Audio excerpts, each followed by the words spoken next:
வணக்கம், welcome to Chitra Murali's kitchen. இன்னைக்கு என்ன ரெசிபி பார்க்க போறோம் அப்படின்னு பாத்தீங்கன்னா மாம்பழ ரசம் பண்ண போறோம். ஸோ அதுக்கு வந்து என்னென்ன வேணும்னு பார்த்துடலாம். நான் வந்து மாம்பழம் வந்து ஒரு சின்ன மாம்பழம் கட் பண்ணி ரெடியா எடுத்து வச்சிருக்கேன். பாருங்க, மாம்பழம் கட் பண்ணி ரெடியா இருக்கு. இது வறுத்துக்க வேண்டியது.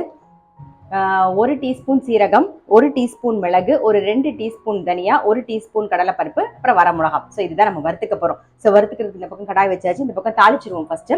ஸோ இந்த கடாயில வந்து நெய் விட்டுக்கலாம். கடுகு மட்டும் தாளிச்சா போதும். கடுகு, காரத்துக்கு மிளகாவும் போடுறோம், மிளகும் போடுறோம். பச்சை மிளகா, ஒரே ஒரு பச்சை மிளகா கீறி வச்சிருக்கேன், அதையும் சேர்த்துக்கலாம். ஒரு பச்சை மிளகா, கொஞ்சம் கருவேப்பிலை, அப்புறம் தக்காளி. மாம்பழம் கட் பண்ணி வச்சிருக்கேன். இந்த தக்காளி கூடவே வந்து மாம்பழத்தையும் நம்ம சேர்த்துடலாம்.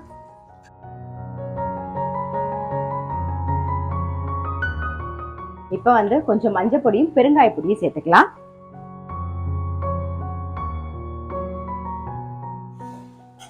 ஒரு சின்ன நெல்லிக்காய் சைஸ்ல புளி கரைச்சி வச்சிருக்கேன். இப்ப அதையும் சேர்த்துப்போம். கொஞ்சம் தண்ணி விட்டு நல்லா அந்த புளியோட பச்சை வாசனை போக கொதிக்கணும். ஸோ தேவையான உப்பையும் இப்ப சேர்த்துடலாம். நாம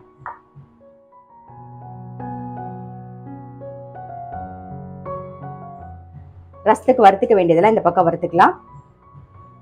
2 டீஸ்பூன் தனியா, காரத்துக்கு வரமிளகா, மிளகு 1 டீஸ்பூன், கடலைப்பருப்பு 1 டீஸ்பூன், சீரகம் 1 டீஸ்பூன்.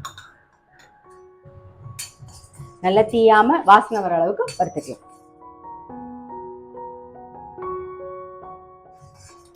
நல்லா வறுபட்டுருது. ஆஃப் பண்ணிடலாம். ஆறுனதுக்கு அப்புறமா இதை பொடி பண்ணி எடுத்துக்கலாம்.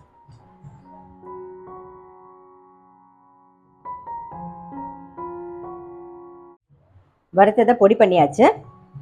இப்போ இந்த பக்கம் பார்த்தீங்கன்னா புளி தண்ணி நல்லா கொதிச்சிருது. அதோட பச்சை வாசனை போக நல்லா கொதிக்கணும். கொதிச்சாச்சு. இப்போ நம்ம வறுத்து பொடி பண்ணதை பொடியை சேர்த்துடலாம்.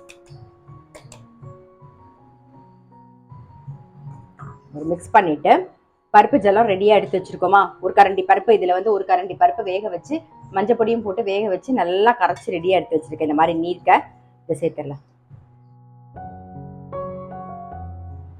கொத்தமல்லியும் போட்டுருவோம். நல்ல ரசம் வந்து நுரைச்சி வரணும். இதுக்கப்புறம் ரசம் ரொம்ப கொதிக்க கூடாது.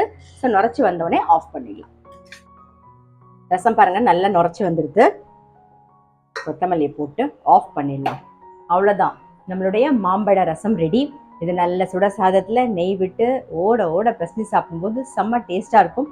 எப்பயுமே சொல்கிறது தான், இது தொட்டுக்கிறதுக்கு வந்து கூட்டு இல்லை காரக்கறி எல்லாமே நல்லாயிருக்கும். நான் இன்னைக்கு வந்து பூசணிக்காய் கூட்டு தான் பண்ணியிருக்கேன் இது தொட்டுன்னு சாப்பிட்றதுக்கு. ஸோ கண்டிப்பாக மாம்பழ ரசம் ட்ரை பண்ணி பார்க்கல அப்படின்னா டெஃபினட்டாக ட்ரை பண்ணி பாருங்கள். எல்லாருக்குமே பிடிக்கும். நான் அடுத்த வீடியோவில் சந்திக்கிறேன்.